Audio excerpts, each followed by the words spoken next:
So what we're talking about with you this morning is ransomware, and those of you who are ACUTEC clients should be in that happy and protected place, but you still need to be aware of what could happen within your organisation with staff bringing other things in or sending emails to themselves or bringing external devices in. And there are some notes on the table, and you are going to take great heed of this, we think, this morning. And one of the key issues is 90% of all businesses who lose data, they close within 2 years. Generally, the data loss is too catastrophic to go on to manage, to continue the business in whatever shape or form, and they do end up disappearing. So it is fairly critical. And this is an email we have seen, isn't it? Yes. Ransomware, what's it all about? We've seen it several times. You normally get an infection on your PC, and you've got a picture like this. Sometimes it can be called FBI ransomware because they change the logos and make it look like it's official, and it's the police, and you've been to a naughty website, and they'll say you've done naughty things. So unfortunately, it's paying money. So these are cyber criminals after your money. So they lock down your PC with this image that they put on there. They will encrypt your Word documents, your Excel documents, and demand money. On this one, they're doing it on a time basis. So when the time expires, they say your data will be gone. Other ones will say when the time expires, we'll increase the €300 ransom here up to 600. Cyber criminals trying to get money from you, encrypting your data. These, how do you get it? It comes via emails, classic email attachments. So you get an email, and you've got an invoice attachment. Please click here to open your invoice. You open it, it infects your PC. You can go into websites, and a compromised website can be downloaded via your browser.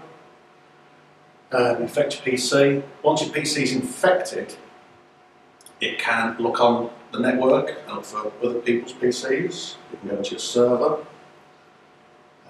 It can encrypt all the data on your server. And if you're really unfortunate, it can go to your NAS box where your backups are, encrypt your backups. Can you get out of it, unencrypt them? The answer is no.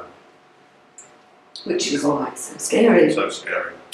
And the worst of it is, 20 million, the cybercrime unit based in London has said, £20 million has been paid by small and medium-sized businesses in the UK. Because you get this thing and you think, oh God, what do I do? And you've got this clock, so it's forcing you into panic mode. And you think, I've got to pay the money. If I don't pay the money, something will happen. But the worst thing is, as soon as you pay the money, you then get into this situation where it actually harvests the bank details. So your bank details, a bit like Moonpig. So Moonpig said there wasn't a problem, none of the customers had a problem. And I thought, oh, this is really strange. And I contacted them. I said, what should I do? And they said, oh, don't worry, it's fine. And I just left it. And it was literally 4 months later. So my credit card, I think, had been touted around a few places. And somebody had obviously paid and then started shopping with it. And typically, you know that somebody has actually started using your card. What they do is they go for an under-authorisation limit. So typically $5, £5. They test it, see that that works, then they go for something big.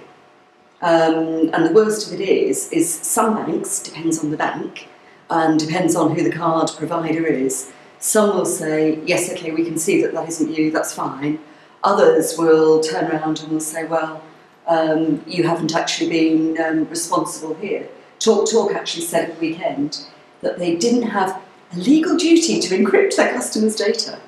I'm not sure that the MD of TalkTalk will still be there in 6 months' time, because I think from a crisis PR perspective online, I don't think they've managed it terribly well. And I also don't think the customer communication that you've had has been very reassuring. Not very reassuring. I yesterday, following their email on Sunday, went on to Noddle, which is a credit checking website. It took me about an hour to register on it, because I better do it. You don't, because I pay on direct debit, so I haven't got my bank details. So I went on to Noddle. Took an hour for me to subscribe to it.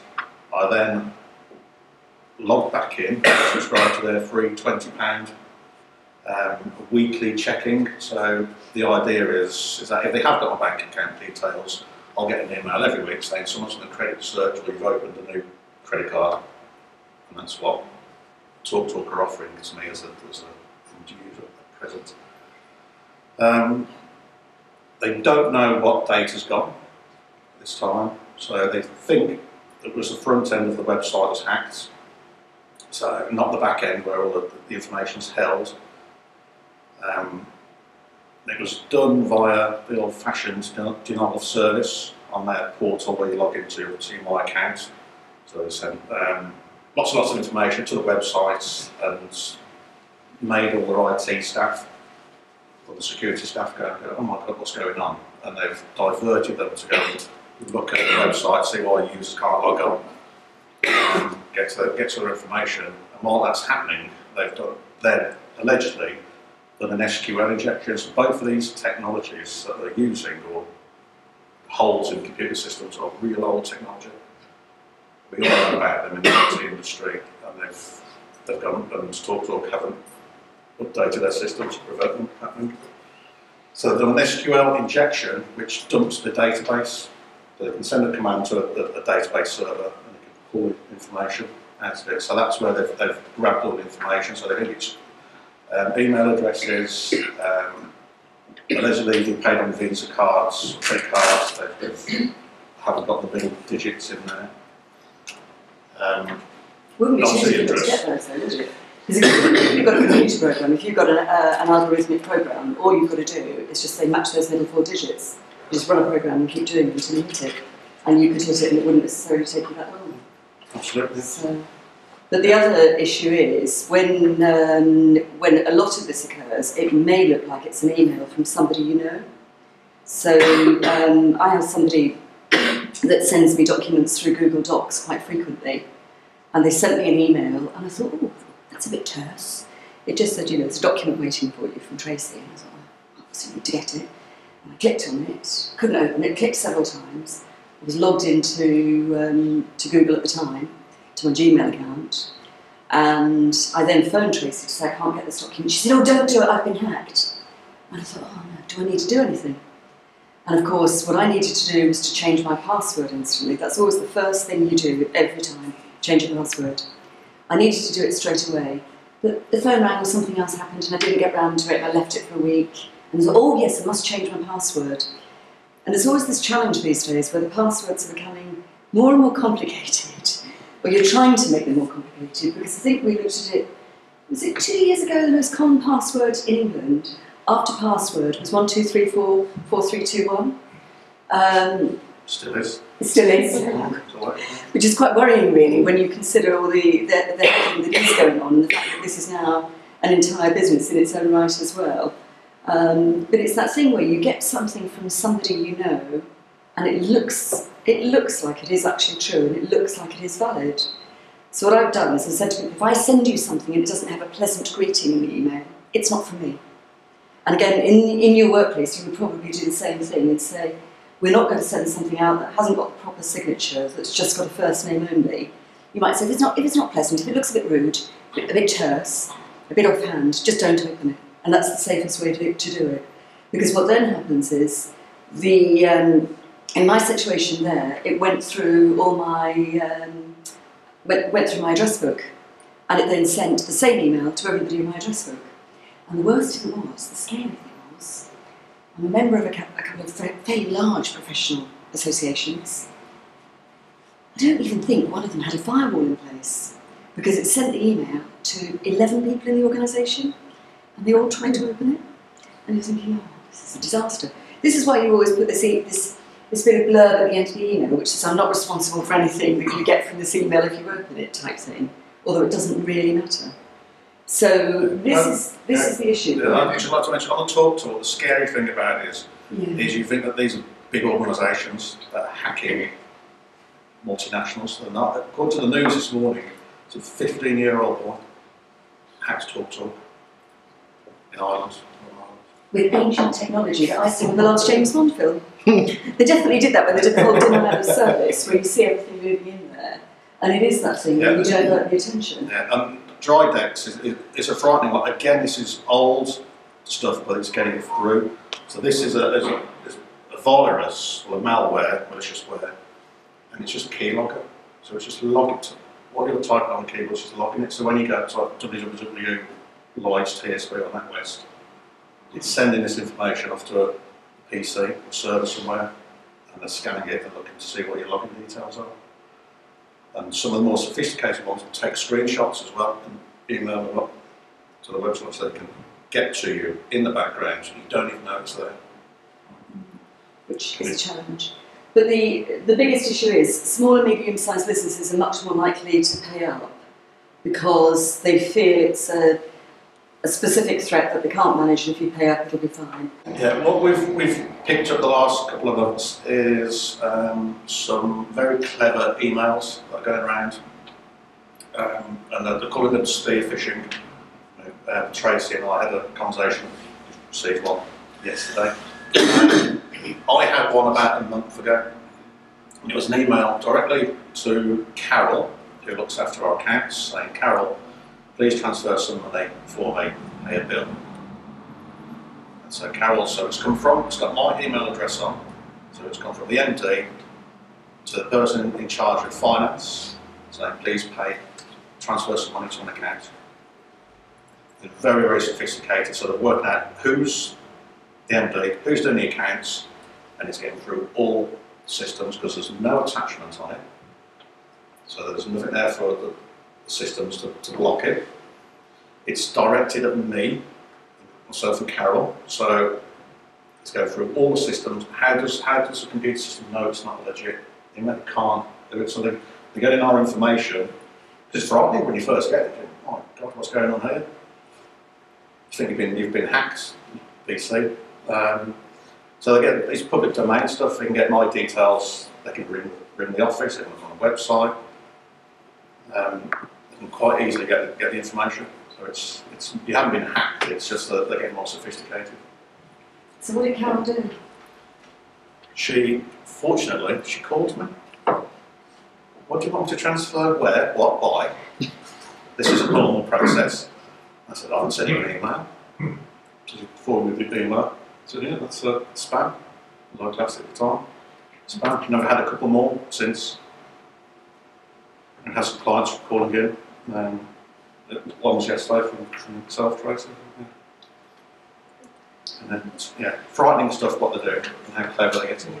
But the other issue is we did actually have, we're aware of a company where the spear phishing was even more sophisticated, and what they did was they actually went, well, there were two instances. I think there was one where they were requested, the MD, possibly a bigger organisation than ACUTEC, the MD had sent an email to somebody in accounts asking for a transfer of £20,000, and the accounts assistant paid it. She paid it. She got the email from the MD. She didn't phone up, I think, like Carol did, because I think when Carol mentioned it to me, she said, do you know, I had this really snotty email from this. It just said, pay this money to here, and I thought it was a bit rude, it was a bit offhand. It didn't say, please can you pay so-and-so this, for this, by this. It just was out of sync, it was out of protocol.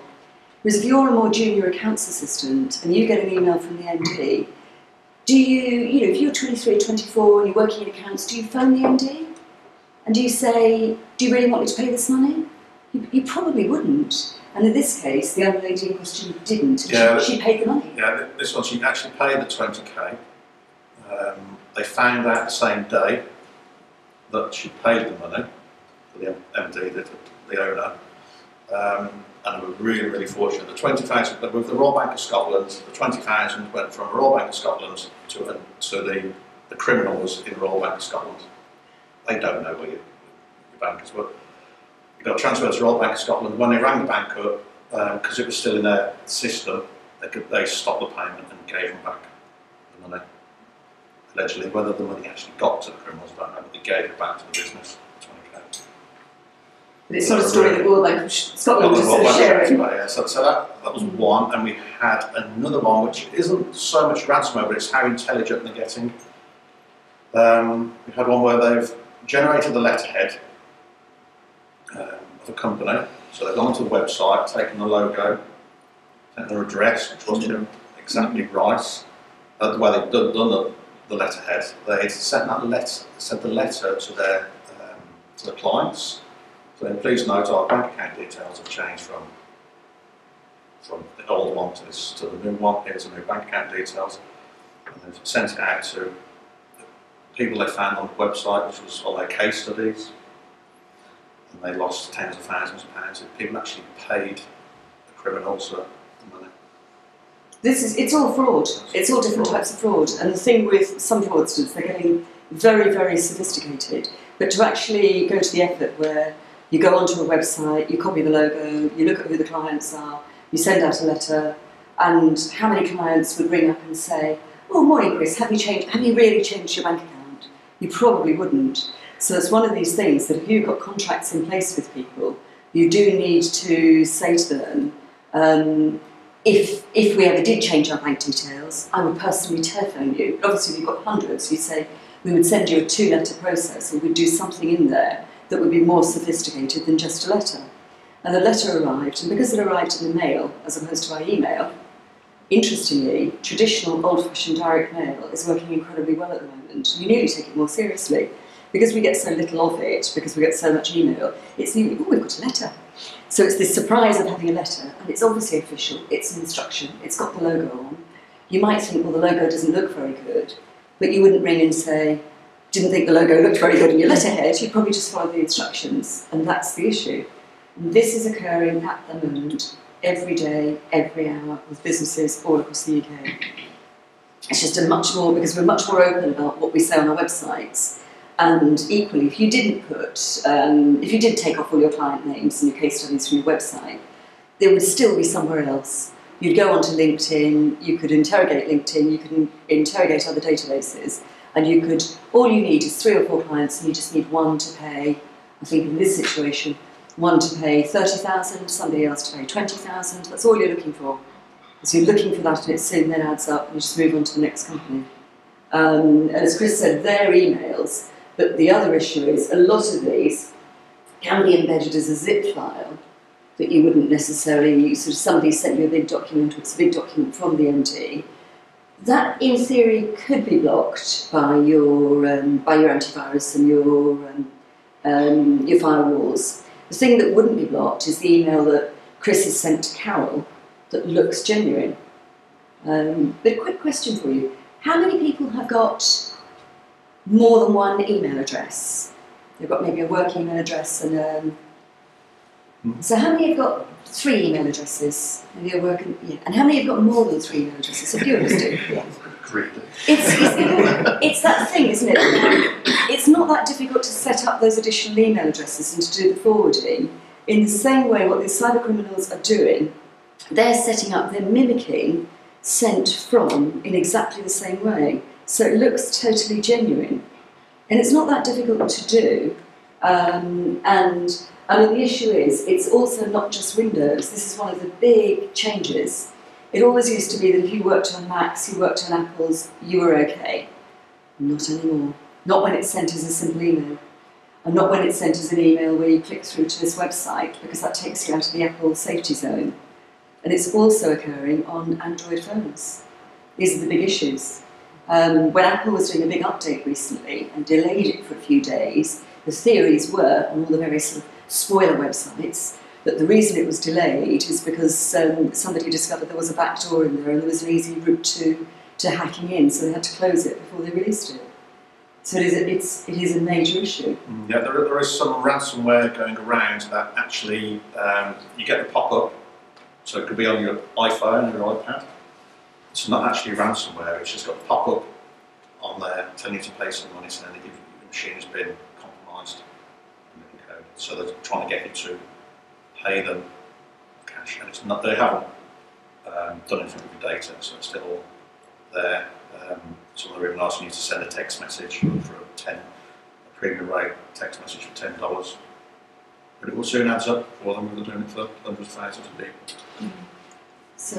So what do you do if it happens to you? So what's best advice? It happens. I had a disaster. Yeah, it has happened, not to us, but to some of our clients. what have you got to do over the years? You've got to, when you find out which machine it is, you've got to shut the machine down. You've got to scan the machine, but realistically, when you're scanning your PC, if it's been encrypted, you can't unencrypt it. It's pretty much impossible to unencrypt your data. So if you haven't got, you've got to have a backup. Really, the root to this is get a backup. So if it's a general user's PC, it's fine. You've got to wipe the machine and just reinstall it, put your operating system back on your applications. If it gets onto your servers, yeah, you've got to restore it. You can't get the data back. So the key thing is get the machine shut down. It doesn't normally jump around the network, so it's not propagating around the PCs. It normally just gets on one PC and just goes for it because it looks at the shares. So it's not jumping around to all the PCs and then get a backup, but really it's prevention. How long does it take if it gets onto the server we had this situation, it got onto a server, how long did it take before we'd reinstated them back to business as normal? Depends on how much it can be painful, depending on what backup solution you've got and how your network's set up. It could be a day, it could be 15 minutes, it could be instant. It just depends on how much, they were saying, money you've thrown at your disaster recovery solution. Because you are in a DR solution, disaster recovery solution, when you get a virus like this or malware. I think the one I was thinking of took 3 hours. The IT manager called, and it had got through. And he called that they'd got a backup that was doing, effectively it was doing continuous, it had been set up to do continuous monitoring, continuous backups. So they were able to isolate it, to cut it down, and to run all the scans, and then to reinstall. And it took 3 hours. That's not the end of the world. The end of the world is when it takes 5 days and you can't actually trade for 5 days. We had a good one yesterday. We had a national company, chief executive has a HP laptop. On the HP laptop you have some encryption software to encrypt the hard drive. He's taken out the box, so he's encrypted the hard drive.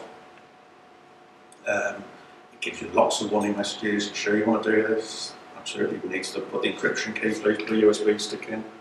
We'll copy the encryption key onto it in case anything ever happens to your laptop. We called him at 5 o'clock last night saying when he boots his PC, he comes up and says your hard drive is encrypted. Please insert your encryption key to unlock it. He hasn't got the encryption key. He says I've got some really, really important data on that laptop which I've got to access. It's pretty much nothing we can do. So we've asked him to send us a laptop. We'll see if there's anything off the hard drive. Well, 99, 100% certain we won't, but we've got to give it a go. So he's done that himself with the encryption, not keeping the key. So be careful with the third-party bits of software. So we wouldn't have advised doing that. We would have said don't do that because everything. We'd make sure that the IT manager should have done it for him and had the key. Really. Yeah.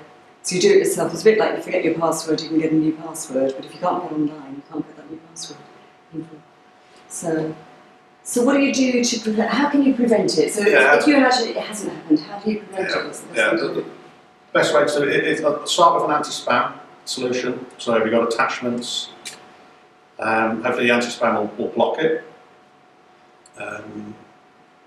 Once you go through your anti-spam, when the systems hit your perimeter of your network, you want a good business class firewall for scanning the information coming down. So if you did go onto a compromised website, hopefully the firewall will know it's compromised and stop the data coming through the firewall. There are lots of businesses out there not using good firewalls, which are basic ones which won't stop these viruses coming through. So anti-spam, firewall, antivirus on PCs and on servers and desktops. So hopefully the antivirus will pick it up. So if it comes through, if you do click on the attachments, if you've got the real-time scanner running, it will stop it at that point from getting through. Next stage really is end user education. Don't click on the emails, attachments, please. Save us a lot of time and effort. So it's educate the users. If it looks an unusual email with an attachment on it, I get them all the time. Please pay this invoice. PDF files, you've got PDF files that you can have them hidden. And they look like a PDF file to you, but they've hidden the .exe extension so it's executable. End users, and finally is have a backup, a real good backup at the end of the day. StorageCraft, for instance, we use StorageCraft, take an image of the server, an image of your PCs. StorageCraft will take an image every 15 minutes. We do one every hour. So if we do get infected, we can roll back. When you do a backup, because of the ransomware, some of these softwares are very clever, they go and spread themselves out over the shares, make sure you have an offline backup. So if you're backing up to a hard drive, make sure you can get that hard drive off premise. Because if you did get an infection, and you've only got your backup going to a hard drive, and you just keep overwriting or adding onto it, it will just encrypt the whole lot. So you won't be able to get your data back off it. Same with the big PCs, you can image it. Important, you don't have to image every PC, just the important ones, the executives in the business organisation.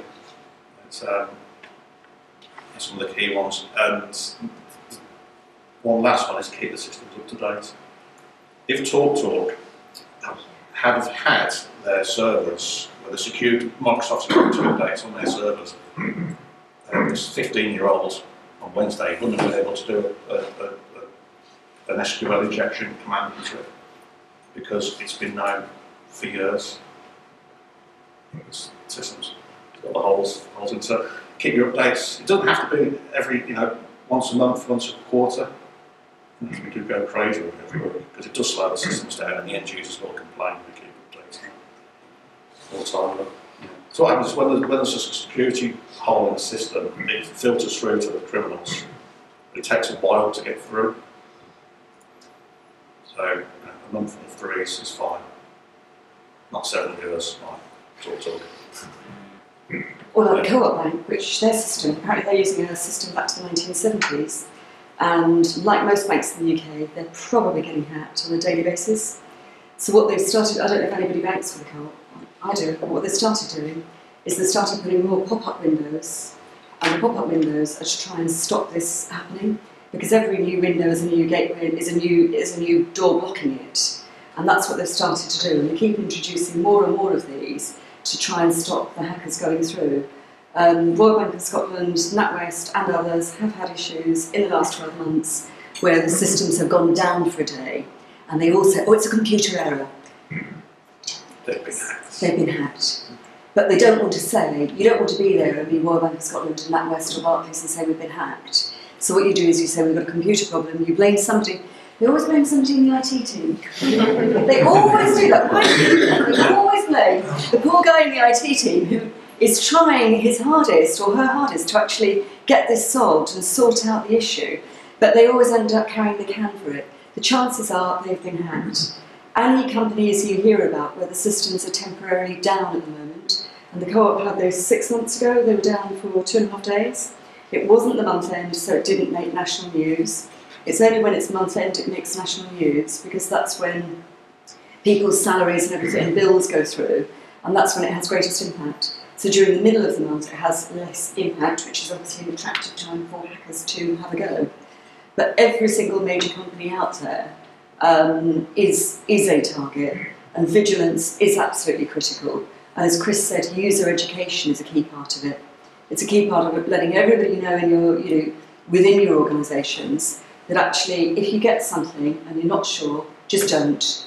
And do you know what the worst thing you could do with an email is you could delete it. If it's really important, it'll be sent again and differently, or they'll phone you and say, Annmarie, you didn't get that email, you haven't responded to it, and then you know it's actually genuine, or you phone them. You do what Carol did when Chris got the request for £5,000 or £10,000 to be transferred into another account.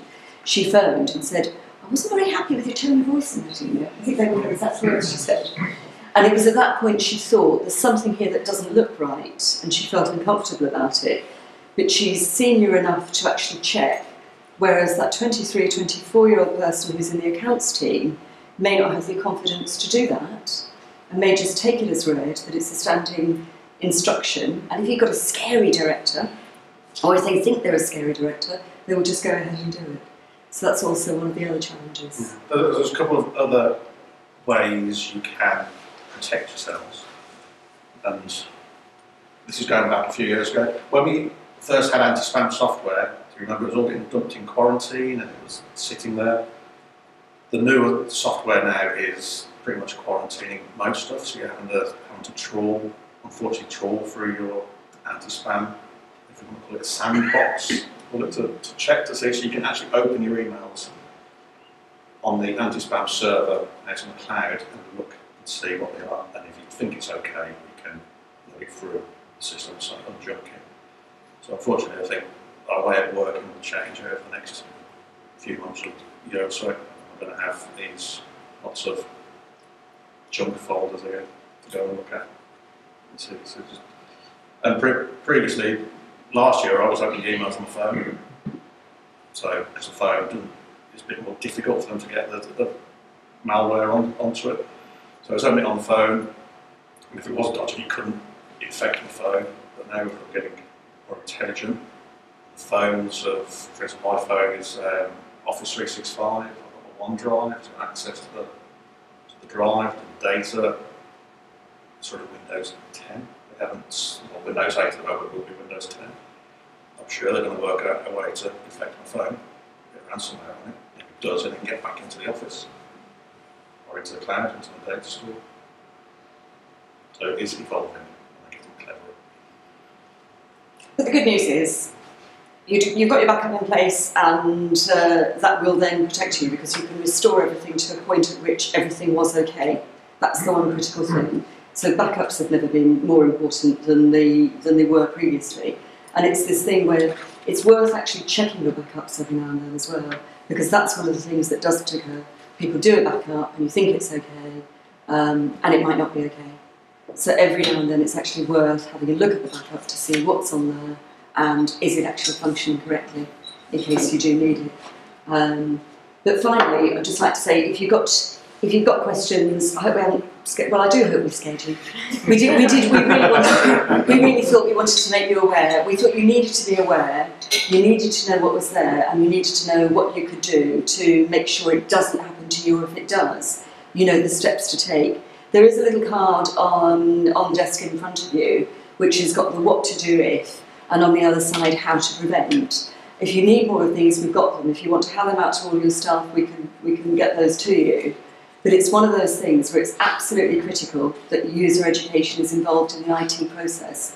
So rather than IT being a silo that's somewhere separate that sorts things out when they go wrong, it should be more of a wider conversation for you. So thank you all very much, and we'll take your questions shortly as well. Thank you.